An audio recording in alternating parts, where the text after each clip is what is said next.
Lord & Taylor recently joined a long list of U.S. retailers hit hard by stay-at-home orders spawned by the coronavirus pandemic. Launched in 1824, the department store found in dozens of American shopping malls recently filed for Chapter 11 bankruptcy protection.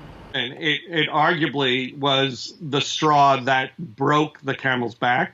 Another way to look at this is the pandemic and the associated economic recession accelerated what was already occurring in the industry. We had several retail bankruptcies before the pandemic, and others were teetering on the edge, but were trying to forestall bankruptcy.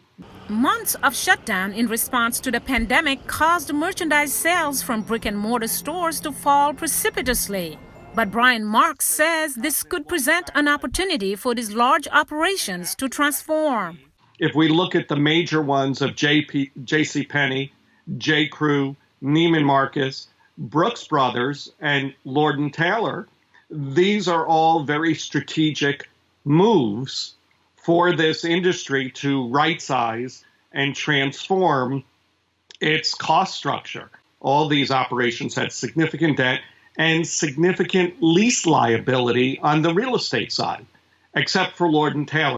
Mary Epner, co-founder of Reagent NYC, a retail analysis group, says Chapter 11 is not a death sentence. To the contrary, it's a tool to reorganize, restructure debt, and embark on a new business strategy. And you can evaluate your management, your supply chain, your vendor mix, your leases, and the leases become an important topic here. With numerous locations, stores need revenue to pay their rent in order to stick to their lease contracts. That became hard with the prolonged public health crisis. Lord & Taylor, maybe 45 locations. J.Crew, close to 500 locations. JCPenney, over 800 locations. They enter into leases for real estate to provide their bricks and mortar operations. JCPenney is another iconic department store chain that also filed for bankruptcy. The store that started over 100 years ago had nearly 85,000 employees before a reorganization that will see it close about a third of its nearly 850 stores nationwide. And what's going to happen, I just did a quick count of how many stores JCPenney is planning to close.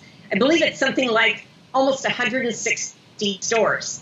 And 160 stores, they probably have anywhere from 150 to 200 people per store. It's a pretty staggering amount. Closing mall-based department stores affects every business that shares the mall space.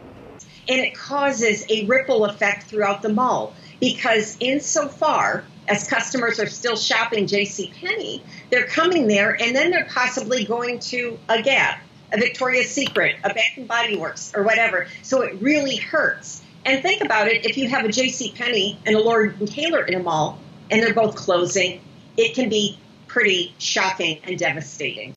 Both Epner and Marks say not all employees will lose their jobs, but there may be a transformation with not so much direct customer service in the store, but more online or in a warehouse for distribution purposes.